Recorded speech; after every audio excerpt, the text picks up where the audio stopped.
If you're a go-getter and you want more from life, you've got to understand there's going to be some trade-offs, especially if you're an entrepreneur or business owner. In this video, I want to break down the things that keep me up at night, what stresses me out, so you know you're not alone. Let's break it down. We're trundling very close to the end of the year in 2023, and we're all in that reflective mood. We're thinking about what we're going to do differently in the new year, how we're going to grow our businesses, especially if you're that entrepreneur. You know, I've looked at entrepreneurs and I've looked at myself and I've dug deep and I realised that usually their brains work faster than normal. Most people don't think like us. You probably think very differently. Just by watching this video means that you're curious and you want to get more done. You're probably frustrated with what you've created and think that you can achieve more. And that's one of my biggest frustrations, having that brain that works faster than normal. I'm thinking, James, Jim, come on, you can achieve more things. You can push the boundaries. And then I'm coupled with that idea of having a family. I want to be a really good daddy to my children. I want to be a good husband. I want to make an amazing home life. But I also want to push my entrepreneurial career just to see what mountains I can move and how much I can achieve. But then you're asking yourself, why? Why does that all matter? Why do I have to keep pushing myself? Because actually I've reached a point in my financial lifestyle that if I buy another £1 million business or a £2 million property or grow my revenues by another 10, 20 million pounds, my personal lifestyle doesn't change. So really I'm in the game of just seeing what I can do, creating more opportunities and growing the global economy and employing people and giving them more opportunities, which is another problem that I face. You see, when you've got good people that work for you, people that are talented individuals, you've got to keep making sure you're growing your company to offer them more opportunities, to promote them, to grow the business to the next level. And so that's one of the first things that keeps me up at night. You know, I sit there and think, if I'm not growing my business, I'm not growing my people, I'm not offering them more opportunities. And I know that if I grow my business, I've got to raise more money or I've got to make sure we're more profitable. And that forces me to do more to make sure that I can offer the people around me more. And that's the biggest thing that keeps me up at night, which usually then leads on to cash flow. You know, if you're a growing entrepreneur and you're in a sector that I operate, you know, I'm mainly in hospitality and leisure. I own hotels, I'm building a dinosaur park, buying theme park rides, building zoos, building attractions. All of those things need capital. So I've got to keep on raising money, borrowing money, make sure that we're cash flowing more and more to pay all the bills. And then you've got the inflationary pressures. You've got to make sure you keep on bringing enough cash just to keep your overheads up to date. And yes, we're in inflationary times and you can't just keep on charging your customers more money. So then you're in that volume game. Well, we need to create more volume. And I look at companies like Costco here. You know, I've done a lot of research on Costco this year. 274 billion of global sales and they only make 7 billion profit. Now, 7 billion profit is obviously a huge number, but 274 billion of cash had to come in to make the 7 billion. And actually, I think that's very true for lots of small businesses. You're seeing lots of business owners doing 1, 2, 3 million of revenue and really only paying themselves wages. And on top of that, they probably personally guaranteed their house. They've put personal guarantees and other things just to make the wheels of the business happen. So then you've got that thought, well, do I scale the business up or do I reduce it to make it a beautiful boutique business? Because there is a difference here. You can build a beautiful boutique business. Maybe you're an accountant, maybe you're a beauticianist, and you bring a business together that makes nice wages and you have a nice lifestyle out of it, but probably not enough to put an effective management team in place to run the business for you. And anyone that watches my videos probably wants more than that, and therefore they understand that they need to build a commercially profitable enterprise that over time eventually works without them in it. How do you get a business to work without you in it? Well, you need to build effective management teams so that it looks like an investment rather than a business.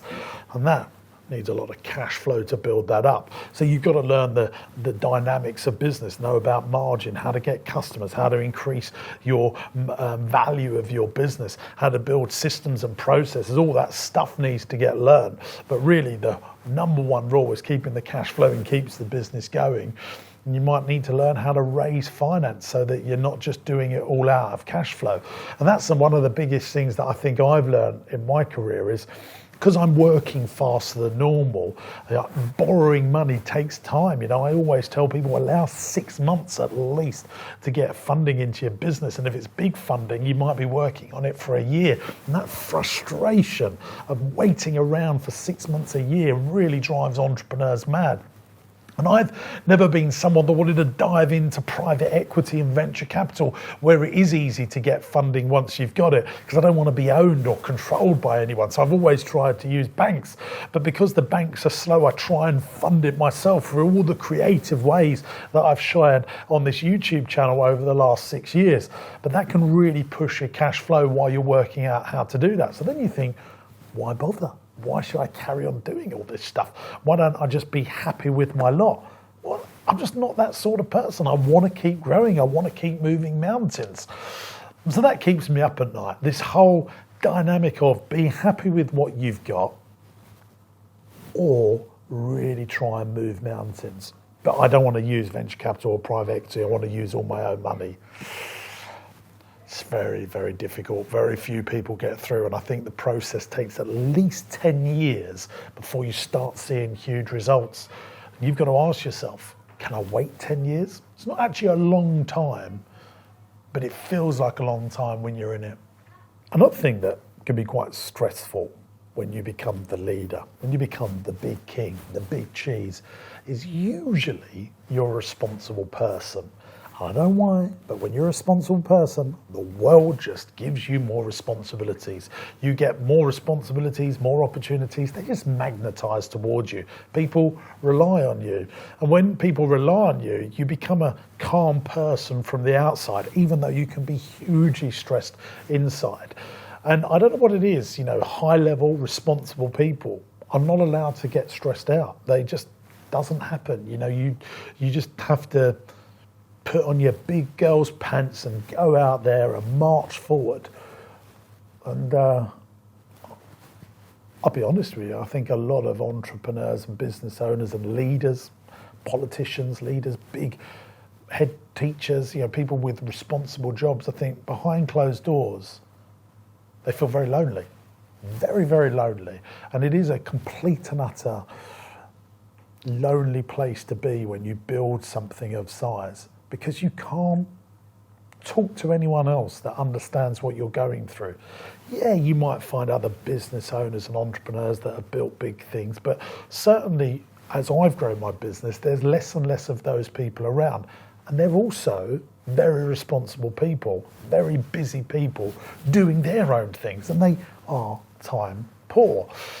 Yeah, I find it difficult even talking to friends, families and your loved ones about it. How can they even understand? You're not doing average things, and most people are doing average things and can give counsel and advice on average stuff. But if you're running a £40 million business and you're employing 1,000 people, how many other people do you know that are employing 1,000 people and have £40 million businesses that you can chew the fat with and share ideas? And so being a calm man that's always a wise man can be stressful internally because you just have no one to share with. Very difficult.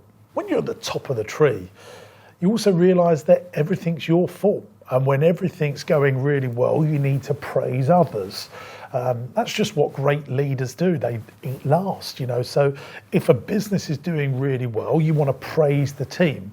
If something's gone wrong, you say, look, don't worry, guys, it's all my fault. I didn't give you enough resource. I didn't train you enough. I didn't mentor you enough. I didn't give you enough funding. I didn't give you enough time. You really have to take all the blame. That's just what responsible people do. And then you have guilt over where you spend your time. I've got multiple businesses and then multiple departments with all those businesses. I never really get to spend any of my time on the stuff that's doing really well and going like gangbusters. You know, the job of the CEO, the owner, the leader of the business is to go and put their time, effort and energy where there are challenges to find out unique ways how to overcome those challenges. And that's really what entrepreneurs do. They fix problems. They're amazing fixer of problems. And sometimes I just wish, well, actually, there's something really good over there. I wish I could just be over in the space where it's really good, but I know that I need to sort out the problems. It's like a teacher, really. You know, they've got a class of kids and they spend all their time on the naughty kids, but probably really want to teach the good kids that really want to learn and love academia. So it's not great fun, really, being the leader of anything, because you are the problem solver, and sometimes you just want to do the good stuff. Here's another problem with someone like me. This is the things that I think about when I can't sleep at night. If there is those moments where everything's really tough, I know I cause all the problems, but I cause the problems for a reason. You know, I want to give more opportunity to the world, to my senior people, to my staff, to give them promotions so they can earn more money. I can't just do that out of the same revenue. I've got to create more. I've got to create abundance to give them abundance.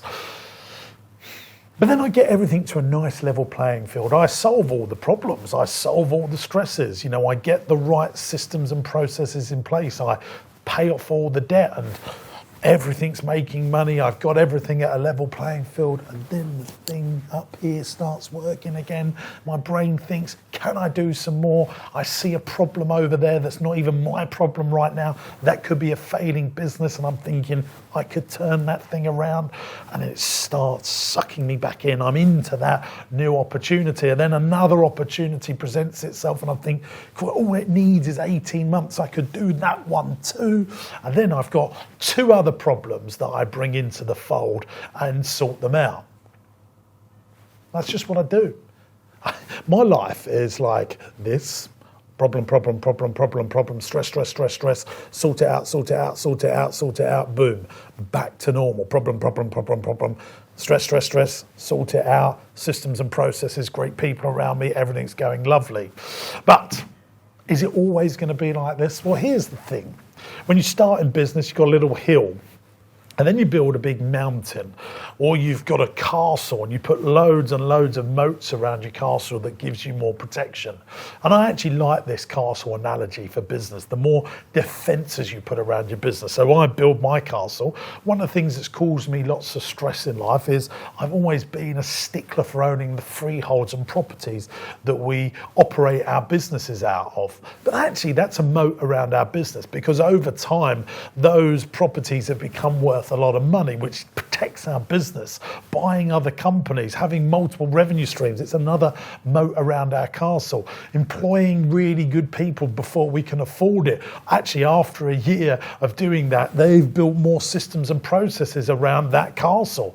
And so my castle is protected by so many moats. And then when I want to take over another castle and go to war, I've got such a good army. I've got so many defences. I've got so many properties and assets around me that the business is more protected. And that's really where I want to sort of summarise this video.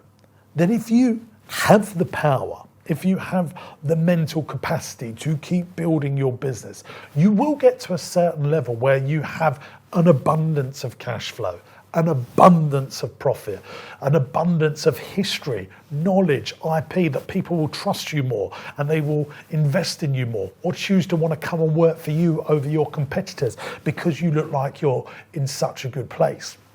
How long does it take? Well, some of the best businesses that I've come across are a process of 20, 30, 40 years old. But actually, I think you can build something really good within 10 years and then outstanding within 15 to 20 years if you build your knowledge base up. And that's why this YouTube channel exists, why we make all the podcasts. And it's not just my podcasts and my YouTube videos. There are so many resources for entrepreneurs and business owners. You know, and I think to summarize it would be this: you know, if you want to be a great leader, you've got to become a great reader. Now, whether that reading is podcasts, going to seminars, learning how to be the best version of yourself, you've got to work on your own personal development, because running a business will make you a decent income. But running your brain to the absolute level or best it can be can make you a fortune. And so you've got to keep working on your self-game. Thanks for watching. See you in the next one. Bye-bye.